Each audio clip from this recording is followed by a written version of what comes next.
you. Thank you.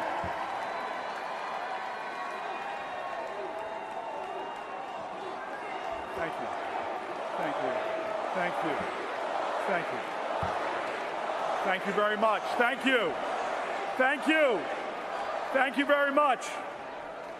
240 years ago, our forefathers gathered in this very city, and they declared before the world that we would be a free and independent nation. Today, we gather here again in this city of brotherly love, to reaffirm our values before our nation and the whole world. Our purpose is not like theirs to start a great nation, but to ensure that we continue in the best of our traditions.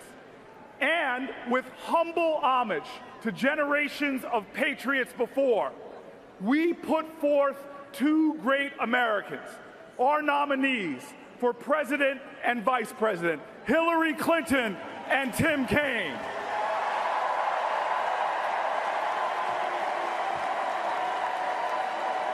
Now, looking back to our history, our founding fathers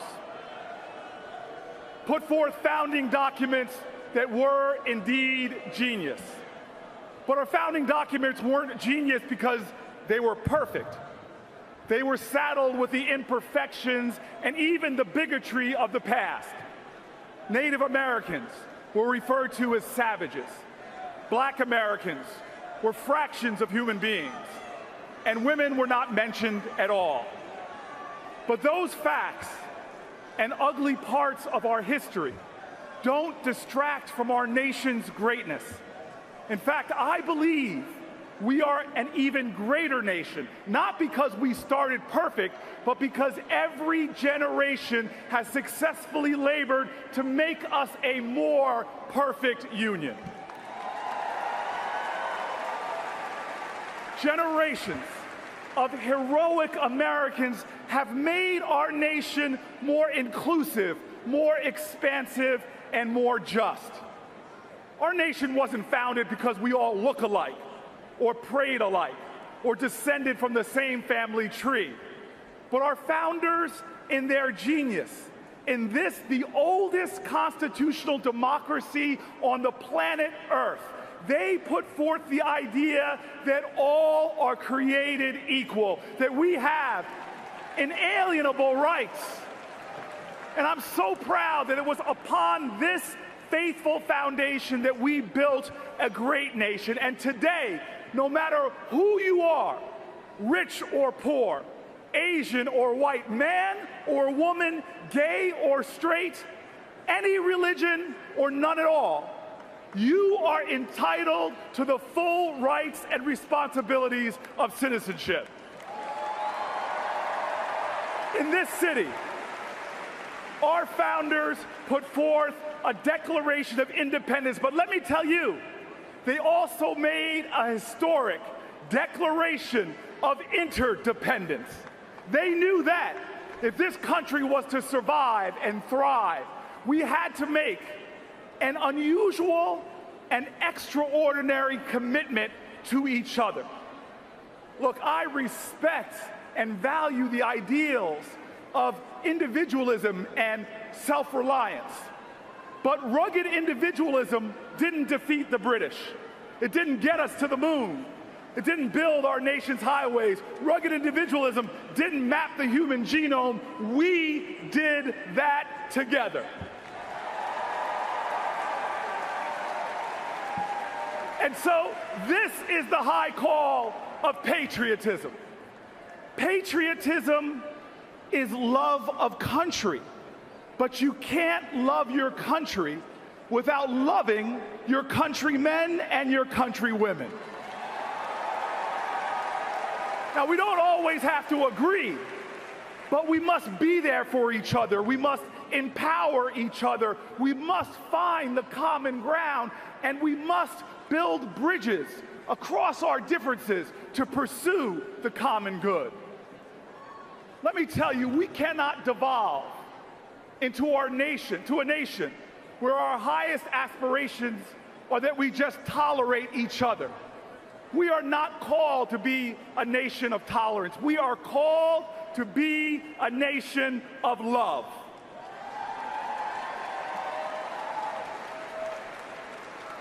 That's why that last line of the Declaration of Independence says it so clearly.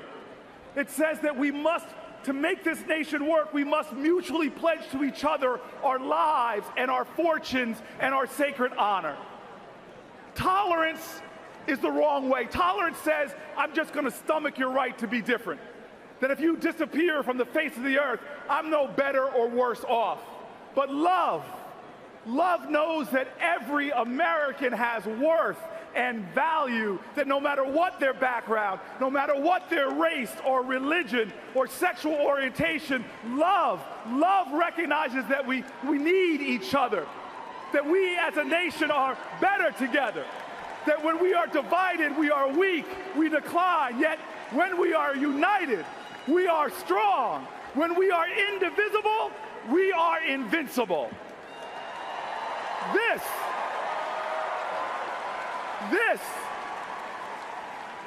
This is the understanding of love that's embodied in one of my favorite sayings.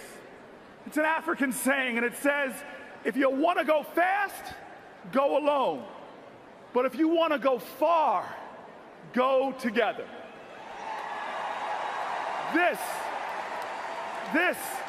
is the reason why I am so motivated in this election, because I believe this election is a referendum on who best embodies the leadership we need to go far together. Donald Trump is not that leader. We've watched him try to get laughs at other people's expense, try to incite fear at a time we need to inspire courage, try to rise in the polls by dragging our national conversation into the gutter. We've watched him cruelly mock a journalist's disability. We've watched him demean the service of my Senate colleague, saying he's not a war hero. He was a war hero because he was captured. Trump said, I don't like people who get captured. Would he say that to POWs from World War II? Would he say that to POWs from Vietnam? Would he say that to the brave men and women in Iraq and Afghanistan right now, risking capture or worse? That's not the commander-in-chief. We've watched Donald Trump paint with a broad, divisive brush, saying that Mexican immigrants who came to build a better life in America are, in his words, bringing crime, they're bringing drugs. He called many of them rapists. He said that an Indiana-born federal judge can't be trusted to do his job because of his Mexican ancestry, a statement that his fellow Republicans have described as racist. We've watched Donald Trump. Our children, our daughters, our nieces and grandkids have watched Donald Trump and heard him calling women degrading and demeaning names. Dog, fat pig, disgusting animal. It is a twisted hypocrisy when he treats other women in a manner he would never, ever accept from another man speaking about his daughters or his wife.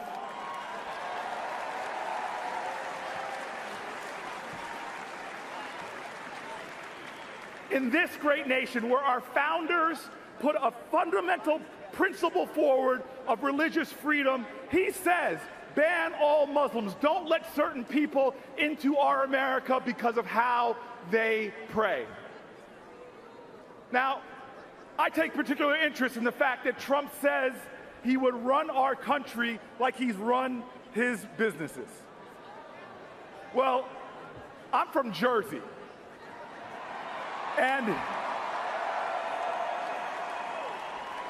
I'm from the Great Garden State, and we've seen how he leads in Atlantic City.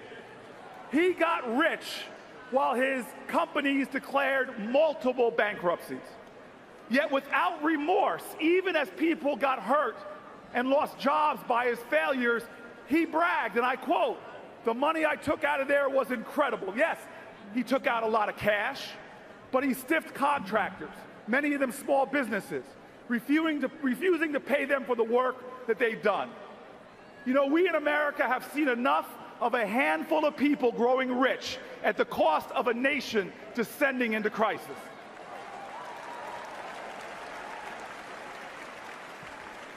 America, at our best, we stand up to bullies, and we fight those who seek to demean and degrade other Americans. In times of crisis, we don't abandon our values, we double down on them.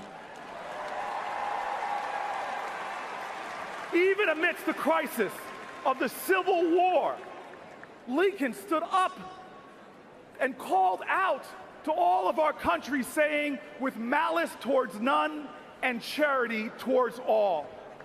This is our history. This is a history that I was taught. My parents never wanted my brother and I to get too heady. Gratitude was our gravity. So they never stopped reminding my brother and I that our blessings sprang from countless ordinary Americans who showed extraordinary acts of kindness, decency, and love.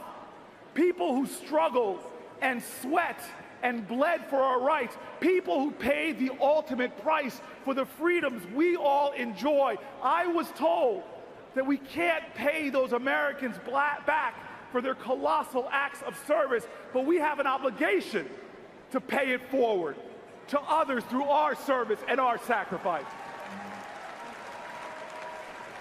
I support Hillary Clinton because these are her values, and she has been paying it forward her entire life.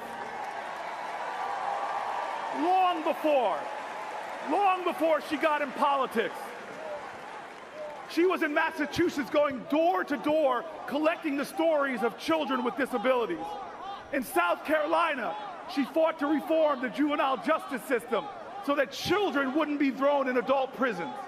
In Alabama, she helped expose the remnants of segregation in schools. In Arkansas, she started a legal aid clinic to make sure poor folks could get their day in court.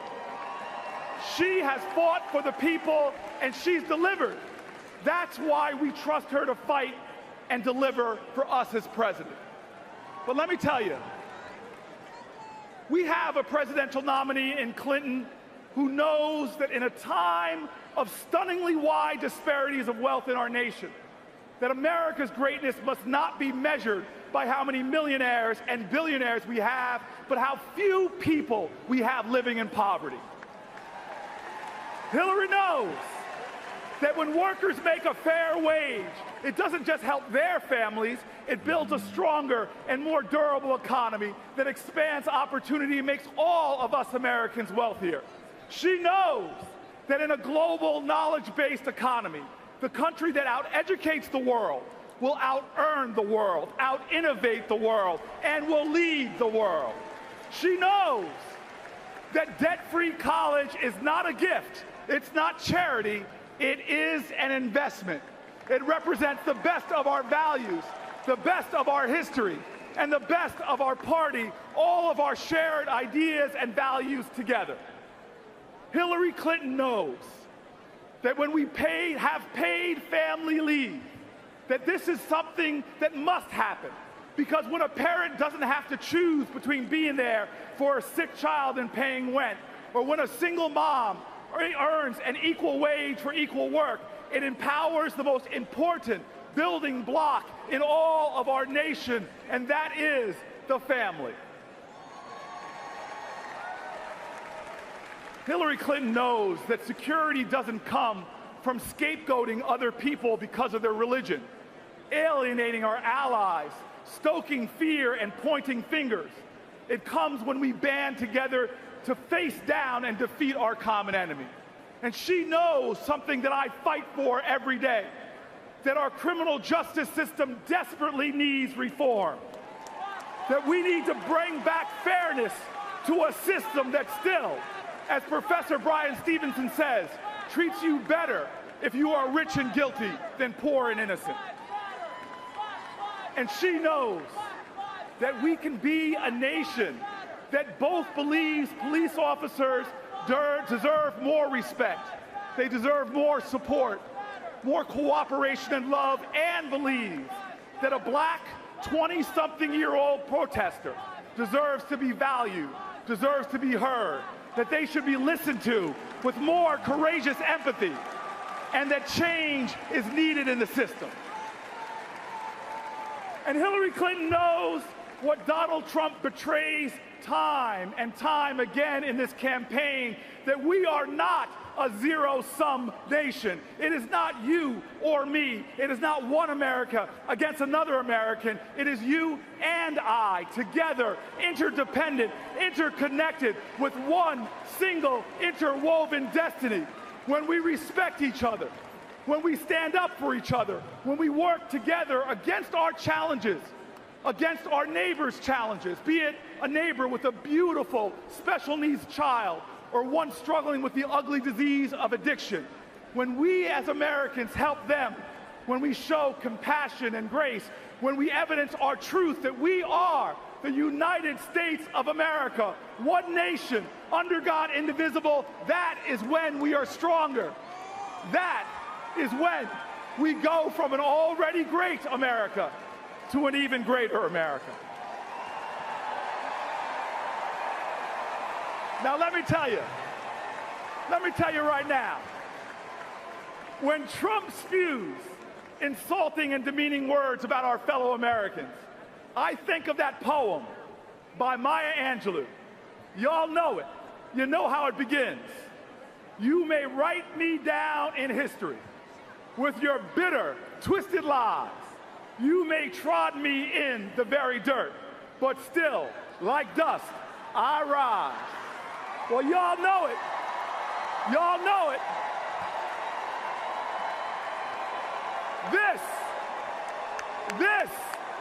This captures our American history. 240 years ago, an English king said he would crush our rebellion.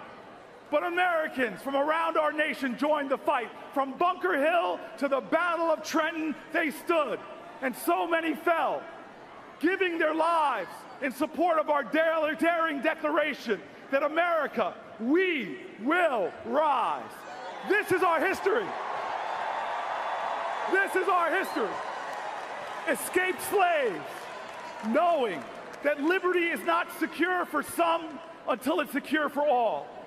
Sometimes hungry, often hunted in dark woods and deep swamps, they looked up to the North Star and said with a determined whisper, America, we will rise.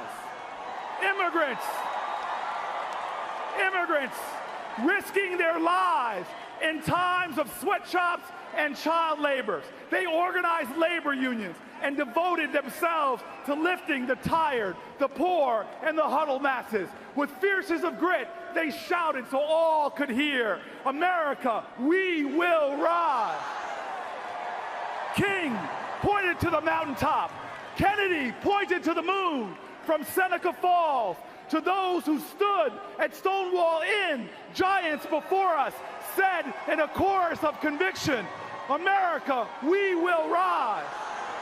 My fellow Americans, we cannot fall into the complacency or indifference about this election, because still the only thing necessary for evil to be triumphant is for good people to do nothing. You know the saying. My fellow Americans, we cannot be seduced by cynicism about our politics, because cynicism is a refuge for cowards. And this nation is and must always be the home of the brave. We are the United States of America. We will not falter or fall. We will not retreat or surrender. Our values, we will not surrender. Our ideas, we will not surrender the moral high ground. Here in Philadelphia, let us declare again that we will be a free people, free from fear and intimidation. Let us declare again that we are a nation of interdependence, and that in America, love always trumps hate. Let us declare. Let us declare so that generations yet unborn can hear us. We are the United States of America. Our best days are ahead of us. And together, with Hillary Clinton as our president, America, we will rise. God bless America. Let us rise together. God bless America.